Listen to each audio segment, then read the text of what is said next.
ಬಾಗೇಪಲ್ಲಿ ಪುರಸಭೆಗೆ ಜಿಲ್ಲಾಧಿಕಾರಿಗಳಾದ ಪಿಎನ್ ರವೀಂದ್ರ ಭೇಟಿ ನೀಡಿ ಪರಿಶೀಲನೆ ನಡೆಸಿದ ನಂತರ ಮಾಹಿತಿ ನೀಡಿದ ಅವರು 3,390 ಖಾತೆಗಳನ್ನು ಈಗಾಗಲೇ ಫಲಾನುಭವಿಗಳಿಗೆ ತಲುಪಿಸಲಾಗಿದೆ. ಬಿ ಖಾತೆಗಳಿಗೆ ಸಂಬಂಧಪಟ್ಟಂತೆ 4,675 ಖಾತೆಗಳನ್ನು ಹೊಂದಿದ್ದು ಅವುಗಳಲ್ಲಿ 3,391 ಖಾತೆಗಳನ್ನು ವಿತರಣೆ ಮಾಡಲಾಗಿದೆ. 1,284 ಬಾಕಿ ಉಳಿದಿರುವುದಾಗಿ ಹೇಳಿದ್ರು. ಇವುಗಳನ್ನು 2 ತಿಂಗಳೊಳಗೆ ವಿತರಿಸಲು ಮುಖ್ಯಾಧಿಕಾರಿ ಸೂಚನೆ ನೀಡಿದ್ರು. ಆನ್ಲೈನ್ ಅಲ್ಲಿ ಎಂಟ್ರಿ ಮಾಡಬೇಕು. ಅದಕ್ಕೋಸ್ಕರ ಅವ್ರಿಗೆ ಹೇಳಿದ್ದೀನಿ, ಯಾವುದೇ ಫಿಸಿಕಲ್ ಕಡತಗಳನ್ನು ನಿರ್ವಹಣೆ ಮಾಡಬಾರ್ದು, ಎಲ್ಲ ಆನ್ಲೈನಲ್ಲೇ ಮಾಡಬೇಕು ಅಂತ ಹೇಳಿದ್ದೀನಿ. ಅವರು ಎಲ್ಲ ಆನ್ಲೈನಲ್ಲೇ ಮಾಡ್ತಾ ಇದ್ದಾರೆ.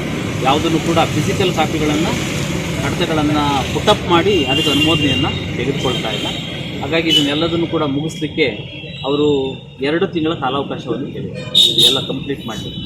ಹಾಗಾಗಿ ಇನ್ನು 2 ತಿಂಗಳೊಳಗಾಗಿ ಬಾಕಿ ಉಳಿದಿರ್ತಕ್ಕಂತಹ 1,284 ಖಾತೆಗಳಿದ್ದಾವೆ, ಅದನ್ನು ಮುಗಿಸ್ಕೊಳ್ತಾರೆ. ಕಡತಗಳನ್ನು ಆನ್ಲೈನ್ ಮೂಲಕವೇ ನಿರ್ವಹಣೆ ಮಾಡಲು ಸೂಚಿಸಿ ಕೆಲ ಸಿಬ್ಬಂದಿ ಅನವಶ್ಯಕವಾಗಿ ಕಡತಗಳನ್ನು ಪಕ್ಕದಲ್ಲೇ ಇರಿಸಿಕೊಂಡಿರುವುದನ್ನು ಗಮನಿಸಲಾಗಿದೆ.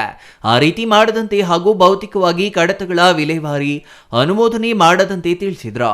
ಪಟ್ಟಣದಲ್ಲಿ ಸಮರ್ಪಕ ರೀತಿಯಲ್ಲಿ ಶೌಚಾಲಯಗಳ ನಿರ್ವಹಣೆ ಇಲ್ಲದೆ ಜನರಿಗೆ ತೊಂದರೆಯಾಗುತ್ತಿದೆ.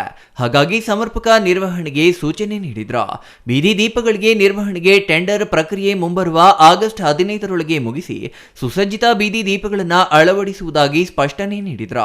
ಕಚೇರಿಗಳನ್ನು ಸ್ವಚ್ಛವಾಗಿ ಇಟ್ಟುಕೊಳ್ಳುವಂತದ್ದು, ತ್ಯಾಜ್ಯ ನಿರ್ವಹಣಾ ಘಟಕದ ನಿರ್ವಹಣೆಗೆ ಹೆಚ್ಚು ಮಹತ್ವ ಕೊಡಬೇಕೆಂದು ತಿಳಿಸಿದ್ರು.